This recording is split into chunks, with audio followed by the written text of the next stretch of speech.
sepertiga, sepertiga, sepertiga. Setelah dipotong, sebenarnya itu jatahnya sepertiga. Sepertiga untuk yang berkurban, sepertiga untuk sahabat, kerabat, tetangga, handai tolan, famili, sepertiga untuk fakir miskin.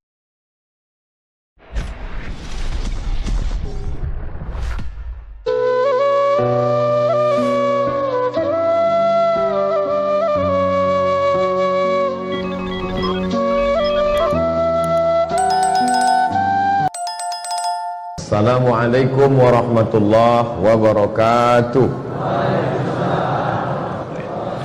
Apakah boleh orang berkurban memakan daging hewan kurbannya? Bapak kurban, iya. Jangan makan dagingnya nanti ya. Itu tak boleh dimakan. Dapat dari mana? Entah, begitulah kata nenek moyang kami dulu. Fakulu minha, makanlah, walah malah disuruh. Mana ayatnya Pak Ustaz? Itu penting bagi saya karena saya mau Al-Hajj 28.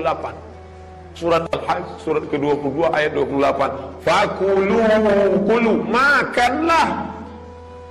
Tapi jangan semuanya. Ini ada orang ini dibawalah sapi ke masjid. Pak ketua masjid, ini sapi, tolong potongkan, nanti antarkan ke rumah, pahanya, kakinya, kepalanya, ekornya, kulit. Nanti kalau ada orang model begini di komplek kita, ambil bawalah semua, potong sendiri, makan sendiri, bagi sendiri, mati sendiri. Ini kurban ini tuh orang fakir miskin. Jadi yang dimakan itu apanya Pak Ustaz? Yang paling afdal kalau mau ikut sunnah, akala min kabidi udhiyatihi. Begitu selesai sholat, pulang, motong, langsung belah, ambil hatinya, potong mudghah, sesuap, cuci, kasih garam, bakar, sebentar aja tuh masak, langsung makan hatinya. Itu yang dilakukan Nabi. Kenapa tidak dagingnya? Dagingnya lama, teksturnya keras, matangnya lama. Apalagi tempat kita menggiling bumbunya lagi, santannya lagi. Tapi kalau hatinya lunak, langsung potong. Bismillah, Allahumma barik lana, makan. Sisanya wa at'imul ba'isal faqir, bagikan ke fakir. Best, paling bagus makan hatinya sedikit, bagi. Setelah mendengarkan penjelasan ini, banyaklah bapak-bapak, ibu-ibu yang tak mau lagi nerima kupon. Datang panitia, Pak, nanti Bapak dapat 2 kupon, 1 sebagai anggota masyarakat, 1 sebagai pekurban. Ini kupon. Kami sudah dengar penjelasan dari Ustaz Abdul Somad. Kuponnya pergi bawa, kami tak perlu. Pergi bawa sana kuponnya. Dagingnya aja antar nanti. Sama aja, kupon tak mau, daging mau. Jadi kami nggak boleh ngambil 2 kupon tuh Pak Ustaz. Ini cara yang kedua. Setengah untuk pekurban, sepertiga, sepertiga, sepertiga. Setelah dipotong, sebenarnya itu jatahnya sepertiga. Sepertiga untuk yang berkurban, sepertiga untuk sahabat, kerabat, tetangga, handai tolan, famili, sepertiga untuk fakir miskin. Jadi pembagian kita selama ini baina-baina, antara-antara.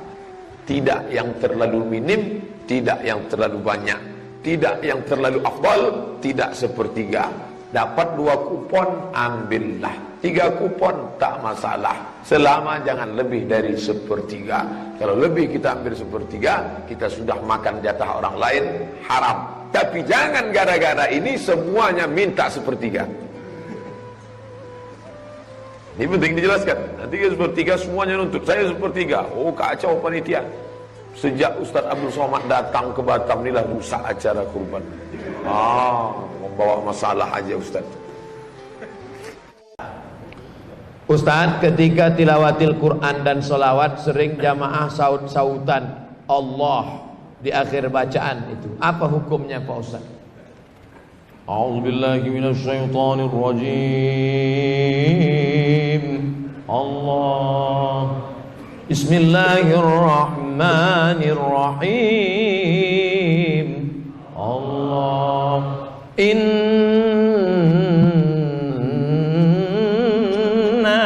a'tainakal kautsar. Masya Allah. Masya Allah, aku sangka surat apa tadi? Itu adalah ungkapan kekaguman. Nah, itu diisi duit, yang kalian pura-pura tak nampak. Itu adalah ungkapan kekaguman. Sama kita macam nonton bola, pas menengok Messi main, wow. Pas menengok McLaren, amazing. Kan tak mungkin kita dengar orang baca Quran, A'udzubillahi minasyaitonirrajim, amazing. Sesuaikanlah Allah, Masya Allah, Tabarakallah. Coba tengok kalau Syekh Nu'ainak mengaji, Taib, Taib, Taib. Taib artinya bagus, bagus. Bukan Taib artinya tak pulang-pulang. Itu adalah ekspresi kekaguman. Bagaimana hukumnya jika sakit karena sihir, mati karena Allah, atau gimana Pak Ustaz? Orang yang terkena sihir, dia tidak pernah ke dukun. Ini syaratnya. Dia kena sihir, dia pergi ke dukun, tak sempat taubat. Man atakahinan, siapa yang datang ke dukun, tasaddaqahu bima yaqul, lalu dia percaya kepada cakap sedukun, falam tuqbal lahu salatun arba'ina lailah, tak diterima salatnya 40 hari 40 malam. Hadis kedua, man atakahinan aw arrafan, siapa yang datang ke dukun, tasaddaqahu bima yaqul, percaya dia pada cakap dukun, falam faqad kafara bima unzila ala Muhammad, kafirlah dia terhadap apa yang diturunkan kepada Sayyidina Muhammad. Oleh sebab itu sabar dia, berobat dia dengan ruqyah, membaca ayat-ayat Allah, maka mati dia, mati dalam keadaan syahid. Orang yang mati dalam keadaan disihir, santet, magic, begu ganjang, 7 apa lagi, black magic, maka dia mati syahid. Walaupun kita selalu berzikir, Allah belum memberi kesembuhan Pak Ustaz. Sebelum tidur malam, ambil wudu, solat sunat witir 3 rakaat. Ayat pertama Sabbihis, kedua Kulya, ketiga Kulhu. Kalau tak hafal, Kulhu 3 kali. Kul. Habis solat, baca Al-Fatihah. Setelah Al-Fatihah, pangkal Al-Baqarah 5 ayat, wa ulaika humul muflihun. Setelah itu ayat kursi. Setelah itu ujung Al-Baqarah 3 ayat dari lillahi mafis. Qul huwallah 3 kali, qul bil falaq sekali, qul bin nas sekali. 7. Saya ulang balik. Fatihah sekali, pangkal Al-Baqarah 5 ayat, ayat kursi, ujung Al-Baqarah 3 ayat, qul huwallah 3 kali, qul bil falaq sekali, qul bin nas sekali. Tiupkan ke air. Tiupkan ke air. Habis itu diminum.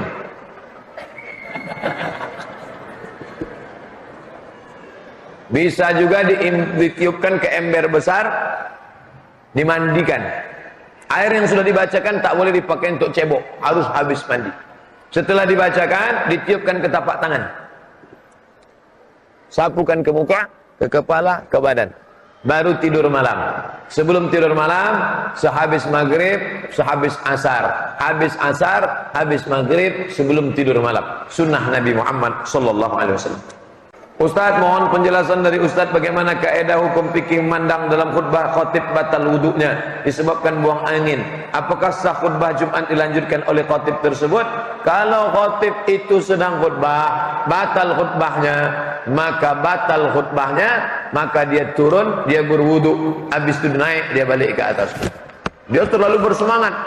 Pejuang kita dulu memerdekakan negeri ini dengan teriakan Allahu Akbar. Maka dia berwudu. Apakah dia turun berwudu itu tak batal khutbahnya? Tidak. Mana dalilnya? Nabi sedang khutbah. Ketika Nabi sedang khutbah, nampaknya Hasan dan Husain sedang berkelahi merebut baju warna merah. Turun Nabi dari mimbar, diambilnya Hasan Husain, diantarnya ke rumah Fatimah. Rumah Fatimah di belakang makam Nabi. Tengok mimbar Nabi, makam Nabi, di belakang rumah Nabi, muka rumah Fatimah dengan Sayyidina Ali. Diambilnya, diantarkannya cucunya. Habis itu Nabi naik lagi ke atas. Apa kata Nabi? Innama amwalukum wa auladukum fitnah. Memanglah anak cucu ini menguji saja, kata dia. Itu dalil bahwa boleh dia turun ke bawah wudu, habis itu dia naik balik ke atas. Saya seorang bapak, 3 orang anak. Mohon doa buat keberkahan keluarga saya. Nanti di akhir majelis kita sama-sama berdoa. Apakah ada hadis atau ayat Quran yang melarang anak-anak ke masjid sholat? Karena setiap dengar azan, anak saya yang bungsu selalu nangis minta ikut ke masjid. Tapi karena kurang ramahnya petugas masjid, terpaksa saya batasin. Ada enggak anak masjid? Nabi lama sujud sampai makmum di belakang heran, ini wahyu kok turun pas sujud. Setelah Nabi bangkit, barulah sahabat di belakang tahu rupanya cucunya naik ke atas. Itu menunjukkan bahwa membawa anak kecil boleh, tapi cucu Nabi, tak macam cucu kita. Cucu Nabi itu tengoklah patuh, baik. Cucu awak macam hantu. Makanya ulama membagi anak kecil itu menjadi 3 level. Anak kecil itu menjadi 3 level. Pertama namanya sobi. Apa namanya? Sobi. Di atas sobi itu namanya mumayyiz. Di atas mumayyiz itu namanya amrod. Sobi 5 tahun, 4 tahun ke bawah. Ini tak bisa. Karena dia tak bisa membedakan mana kawan, mana lawan, mana makanan, mana kotoran. Tak bisa. Inilah umur 5 tahun ke bawah ini. Kalau kita gini kan, kita pula diginikannya. Tak bisa. Dari umur 5 mumayyiz, umur 5 sampai agak-agak mau akil balik, 5 ke 10. Ini mumayyiz. Mumayyiz. Nah, nanti kalau ayah sholat diam ya nak ya, diam ya. Jangan ganggu dia. Itu bisa. Diam ya. Ini mumayyiz. Bajunya Abdul Somad pula. Ini mumayyiz. Yang mumayyiz ini bisa. Nanti kita letakkan dia. Kalau anak di sudut sana ya, mumayyiz bisa. Yang amrod ini, amrod artinya udah hampir tumbuh bulunya tapi masih halus, bulu janggutnya masih halus. Ini anak-anak orang Arab itu tak macam kita. Orang kita kadang digosok pakai kemiri pun tak tumbuh-tumbuh. Dia udah hampir pertama akil balik. Adapun yang kecil tadi memang tidak. Karena itu nanti na'udzubillah. Kita letakkan dia di samping kita. Dia pakai pampers, tiba-tiba dia buang air, itu putus sholat. Kalau kita letakkan di tepi sana, dikacaunya pula bapak itu sebelah. Bapak itu sholat, dia pegang-pegang yang jari kecil bapak. Bapak itu silap, isi pakai. Masalah. Jadi yang bisa kita bawa tadi adalah yang mumayyiz. Adapun yang sudah mumayyiz, mungkin agak nakal-nakal dia sedikit, lari-lari dia lompat-lompat, maklum lah. Jangan dimarahi pak. Jangan sampai ini ada nih pengurus-pengurusnya soal nengok anak kecil. Balik. Buat naik darah tinggi gua aja. Udahlah listrik naik, air mahal. Ayah kalian tak mau nyumbang, anaknya pula libur. Padahal 20 tahun akan datang mereka nilai yang akan memakmurkan masjid. Kalau di masjid masih ada anak lari-lari, di masjid masih ada lompat-lompat, bersyukurlah 20 tahun akan datang masjid ini masih tetap banyak sholat berjamaah. Tapi kalau di masjid itu udah sunyi, tak ada anak-anak, isinya orang-orang tua yang udah diintai-intai malaikat maut aja. Sunyi masjid, waspadalah. Nauzubillah. Jangan bangga dengan masjid yang besar, karena di Cordova, di Alhambra, masjid besar-besar, tapi sekarang tidak ada sholat berjamaah. Jangan bangga dengan masjid yang besar. Masjid besar bangga, tapi isinya kita persiapkan untuk masa depan. Takbir. Ustaz, di kampung saya banyak aliran. Bagus aliran listrik. Malah yang kita khawatirkan kalau tak ada aliran, padam. Saya bingung harus pilih yang mana. Pilihlah aliran Ahlus Sunnah wal Jamaah. Akidahnya Abul Hasan Al-Asy'ari, fikihnya mazhab Syafi'i, tasawufnya Imam Al-Ghazali, tasawuf Sunni bukan falsafi. Itulah yang dituliskan oleh Hadratus Syekh Hasyim Asy'ari dalam kitab namanya Risalah Ahlus Sunnah wal Jamaah. Aqidah Asy'ari, fikih Syafi'i, tasawuf, Abul Hasan Asy-Syadzili atau Abu Hamid Al-Ghazali yang sholat berjamaah. Mbak Hasim ketika sedang sakit di Tembuk Ireng, kata santrinya, Mbak sholat di kamar aja di rumah. Apa kata Mbak Hasim? Waktu itu dia sedang demam. Panasnya api neraka, belum ada apa-apanya panas badanku ini dibandingkan panasnya api neraka. Ahlussunnah wal jamaah. Oleh sebab itu jangan terpukau dengan kehebatan yang disangka karomah, tapi pandanglah bagaimana istiqomahnya melaksanakan sholat berjamaah.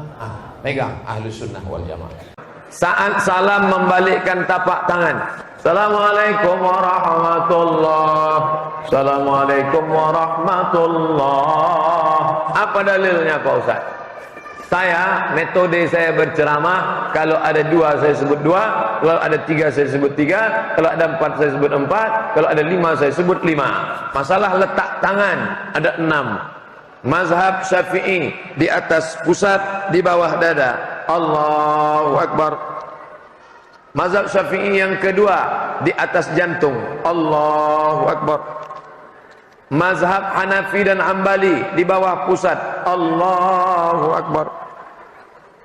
Mazhab Maliki pas di atas pusat. Allahu Akbar. Mazhab Maliki versi 2 tak diletakkan di atas. Allahu Akbar. Mazhab Syekh Albani pas di atas dada. Allahu Akbar. 1, 2, 3, 4, 5, 6. 6 pendapat. Tapi dalam mengamalkan sehari-hari, saya pakai mazhab Syafi'i di atas pusat, di bawah dada. Allahu Akbar. Itu tentang masalah letak tangan. Masalah telunjuk, mazhab Syafi'i angkat sekali. Lafaz Allah, at-tahiyatul barakatuh, salawatu thayyibatu lillah, assalamu alayka ayyuhan nabi wa rahmatullahi wa barakatuh, assalamu alayna wa ala ibadillah sholihin, asyhadu an la ilaha illallah. Syafi'i. Hanafi angkat sekali, turun sekali, asyhadu an la ilaha illallah. Hambali angkat setiap lafaz Allah, at-tahiyatul barakatuh, salawatu thayyibatu lillah, assalamu alayka ayyuhan nabi wa rahmatullahi, assalamu alayna wa ala ibadillah, asyhadu an la ilaha illallah. Maliki bergerak dari awal sampai akhir, at-tahiyatul barakatuh, salawatu thayyibatullah, assalamualaikum. 4 pendapat. Tapi dalam mengamalkan sehari-hari, saya amalkan mazhab Syafi'i, mengangkat sekali saja, asyhadu an la ilaha illallah. Adapun masalah membuka tangan, sampai hari ini kitab Syafi'i manapun, kitab mazhab manapun, saya belum jumpa lagi. Hanya 1 pendapat saja, tangan tetap ditutup. Assalamualaikum warahmatullahi wabarakatuh. Assalamualaikum warahmatullahi wabarakatuh.